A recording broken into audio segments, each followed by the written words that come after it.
to another episode of the HopCast. All right, thanks for coming back, everybody. I'm Brad Chmielewski. As always, I'm Ken Honemeter. Back again. Scott Mellon.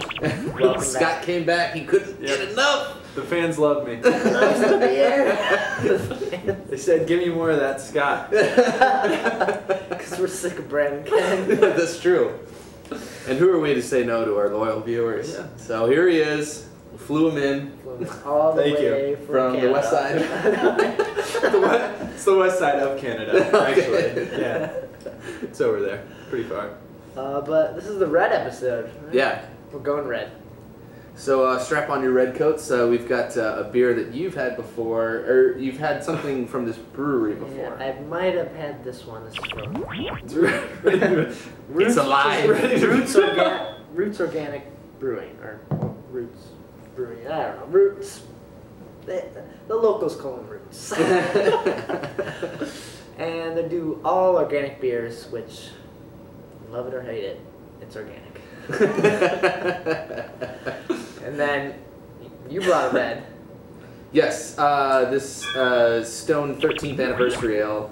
I heard somewhere that it's a red. I've never had it yet, but I think it's a red. It's got a red label. The label is red, so even if it's not a red, then yeah, so a part of it will be red. So we're gonna start with the roots because it's bubbling over, and we don't expect it to be as good as the Stone. So, Flat out. Sorry. The we're familiar with the Stone. We love the Stone, and Roots, come on, surprise us. all right. Yeah. So yeah, bring it on, Roots. Let's go ahead and pour.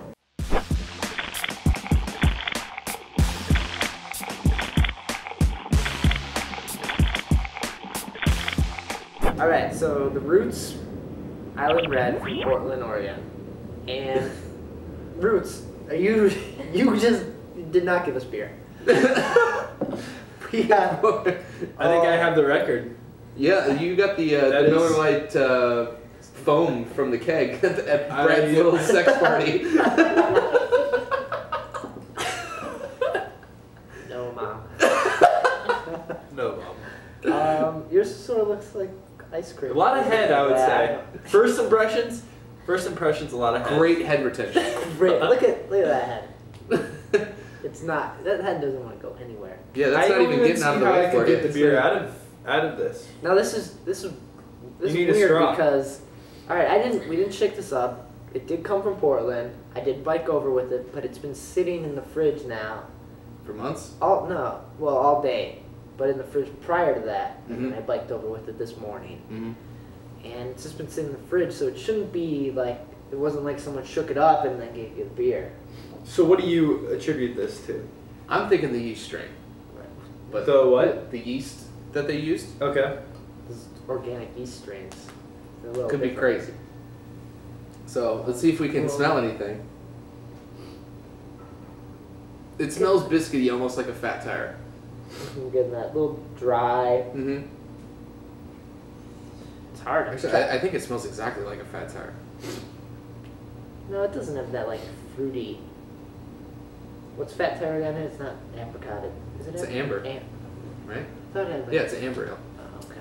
For some reason I thought there was a fruit in it. Mm-hmm. Now see, what was that? All right. Anyway, so we should try to drink it. Yeah, let's. I don't We know. should try How and do drink I? Head- Viewers at home, how do I do this? Head is beer. Head is beer. Yeah, you can still drink head. That's good.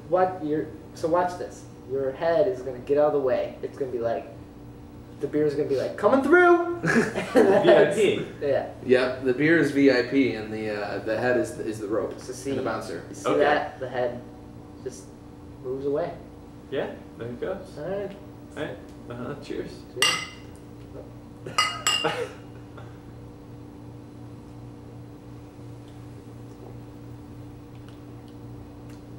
That's a lot of carbonation. Yeah, I was gonna say it's a pretty effervescent beer, which I wonder if it's bottle conditioned. Check out Can't really- So this comes Yeah, in it at, is. Oh, it is bottle conditioned. So this comes in at 5.7%. So pretty sessionable ale. Mm-hmm. What's a red most people would have had? The Fat Tire. Or that's amber. That's amber. Jeez. Yeah, Killian's isn't really a. It's a different kind of red. Irish red. It's a Coors. Coors red. Coors red. But this has like kind of a malty bitterness. I mean, it's malty and a little bit bitter. How do you guys feel about the taste? I actually kind of enjoy it. Yeah, I don't. It's fine. It's not super awesome, but you know, some hands me one of these and yeah, thanks. Undrink it. Yeah. If I remember correctly, this one and their Heather Tips beer was really good. Like the Heather Tips is their best beer. And what kind of beer is that? I think it's, I don't know, it's the ancient recipe. Oh, okay. Like I would think like a Midas Touch. You were out at the brew pub? Yeah, I was out at the brew pub in Portland. Cool. Where, yeah, Midas Touch is like an ancient recipe, right? Right. So I think this one uses a similar thing. And it just uses Heather Tips to hop the beer, right? Would that sound? They would use the heather as their bittering? Yeah. I think. Don't quote me on that, viewers. But I think that's what you would use, right? It still pours out, really. Is your root beer float? No kidding. But it's fine. It's not like great, and it's not terrible. I really do think the people out there that like Fat Tire would probably like this. I personally think Fat Tire is kind of an overrated beer, but yeah, it's good. Well, we probably should have known that it was gonna have. I keep looking over and it's growing. Well, we should have known that it was gonna have a huge head because it was spouting out. So Yeah, I mean, much, right? as soon as I opened the cap off of it, it was kind of exploding over the top. Right. So I kind of saw this coming. This was down I here. can't even look at your glass anymore. You need a spoon? Yeah. It's like a McDonald's thick shake. Yeah. I don't know. I feel like there's so many better beers in Portland that this isn't something you need to check out. If you've done everything in Portland, somehow you've tried all the beers from Laurelwood, Bridgeport, Hopworks. They do really good organic beers. I tried to drink beer. I couldn't get any. I tried to drink beer. No, I know what you're saying. Like the VIP stuff, it doesn't work with the physics of that glass. There's too much in it. There's just too much. I'm sorry, your name's not on the list. I didn't bring enough girls apparently. But I don't The know. beer's fine. It's a good beer, not great by any means. It's not like a standout beer. No. But decent. Yeah. Well, we can't have winners every time on the HopCast. Yeah. We try, We certainly try. but somebody's got to lose every now and then.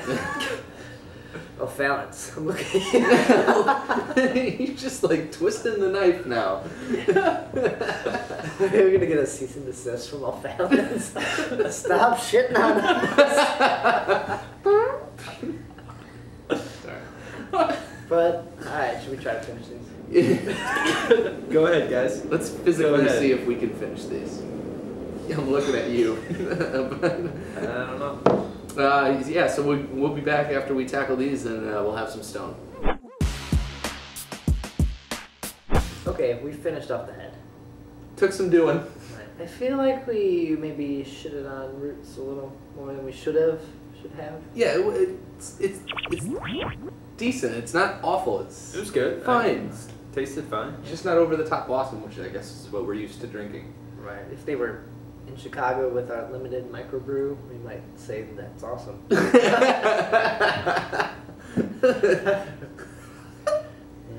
But anyways, It's good that you can recognize that. I'm recognizing that I'm biased. Okay. we're gonna move on to the. This is kind of like a special limited release here. We have the Stone 13th anniversary. I mean, obviously they come out with one of these every year. Right. Previous years they had the chocolate. Was that the 12. Yeah, I believe that was last year. Was their bitter oatmeal chocolate, whatever. Right, and they did that because of the hops shortage. Right. That was going on. So. Yeah, I Stone heard about the typically. hop shortage in Yeah. previous HopCasts. Oh, yeah, Actually, it was there's something that stuck out. HopCast. They did like oatmeal, right? Yeah, they did the oatmeal style. Yeah. So. Yeah, they used like a really bitter artisan chocolate as more of their bittering agent, where they would get the bitterness to the beer, and use just less hops. There's still hops in it, but just less because it was so expensive. So keep it affordable. I think it made people explore other ingredients now. Previous years, like it was hops, and now chocolate or rye or Hair of the Dog's doing squash. So just seeing what else is out there now. Yeah, but like Stone, typically known for their pretty over-the-top hoppy beers. We've got some nice ones out there, and this, from what I understand, is a red ale, and it says right on the bottle here, bottled in June 2009, and it says "Do not cellar, enjoy 2009." So we are right on. I opened it, and we're gonna drink it. Bought and drank. Is that what we're gonna do? So let's go ahead and give it a pour, because it's getting stale by the minute.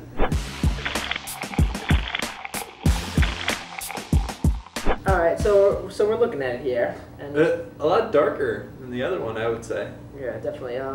Not as much head, but a lot of head. You know, it has a respectable amount of head, Drinkable. like a normal amount, and the retention is fantastic, actually. Yeah. And the retention is how it stays on the glass, I'm guessing? Yeah, just like, you know, originally when you pour it, you'll have a nice head, and then it goes away. It's the head is there to protect the beer from oxygen. Okay. And so if the head stays there while you're drinking it, the beer is protected for longer. But if it goes away, then, The glass stickiness is the lacing, but yeah. and that's And you want a good lacing, right? shows a good amount of hops and alcohol. It's like a wine term, really, because they put the alcohol sticking to the glass there. So. But should we smell and drink? Wow. Oh, What do you smell? Ken? I smell some Amarillo, so I'm. So Yeah, I know. Immediate pants tent. Our favorite hop, Amarillo hop. Okay, alright. Cooling them in here. It's a distinct hop once you. There's a lot of hops that sort of blend together after a while, but the Amarillo hop stands out. Yeah, it very much is a standout. It's like if you have a tough time, you know, distinguishing different things in a beer, sometimes you just kind of know that you like it.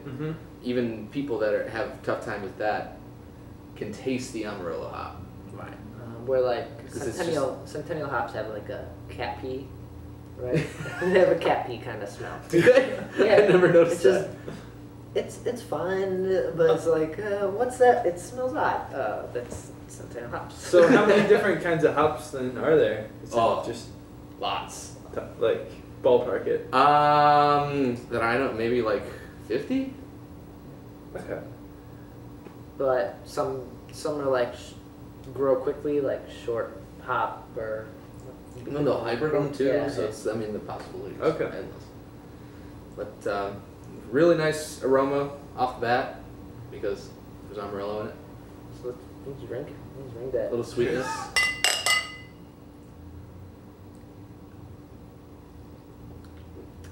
Oh, wow. I guess like right away when it hit the lips, I was getting like a chocolate, like a, I don't know, just like more sweetness, like full mouth, chocolate, something to it. I don't know. I think it starts off sweet, but like the finish is very bitter and has kind of a little bit more of a harsh alcohol burn to it. Yeah. Yeah, it tastes pretty bitter to me. It reminds me a bit of the Brian Boru from Three Floyds. Maybe that's why Maeve off camera is like so good. Which is, I mean, it makes sense because it's also another red ale that's hopped with some Amarillo. But I definitely think this one packs a bit more of a punch.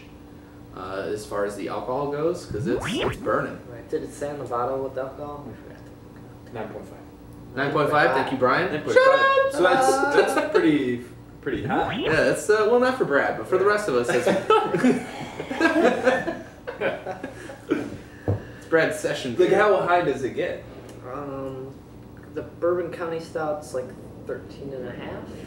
Wow. So that's, and I don't know if I've seen higher than that. No, yeah. Yeah? Yeah, I mean, the 120 is 21%, yeah, the okay. Utopias is 25. Oh, and 25. here the dog makes that.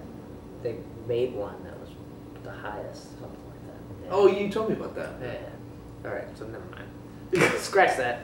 Beers have a lot of alcohol. Yeah, so 9's average. Just another Tuesday afternoon. But really nice drinking. I mean, you may even say that this is could fall into their epic series because it's quite epic. Whatever. No? All right. But a solid anniversary ale. Mhm. They do that. So the anniversaries, they're trying to do something different, but still within the Stone family, right? Yeah, staying that- true to themselves, but also branching out a little bit. I would think. But It's you all- said last year they did the oatmeal chocolate Mm-hmm. Yeah. one. So, I mean, this is pretty different from that, yeah? Yeah, that was something that they did, but it's still. I mean, it wasn't. That one wasn't. Like sometimes if you get like chocolate flavored beers, they're over the top and sweet and just kind of cloying. This is. I mean, it was a nice, great beer actually. Yeah. It had some nice bitterness to it. Great oatmeal flavors. It was a true beer. It just happened to be flavored, which you just don't get all the time. Right. I feel like the anniversary ales are like a point where the brewmaster can do something different. Like It's almost like the Unplugged series Yeah. from New Glarus. yeah, it's just like Stone doesn't do it all the time. They do it once a year, and they get to try something. Get a chance to go crazy a little bit. Yeah. Which I'm sure they're brewing crazy stuff all the time and drinking around the brewery. Selfish. Yeah. And I'm sure That's sometimes it doesn't work out, right? Right. That's always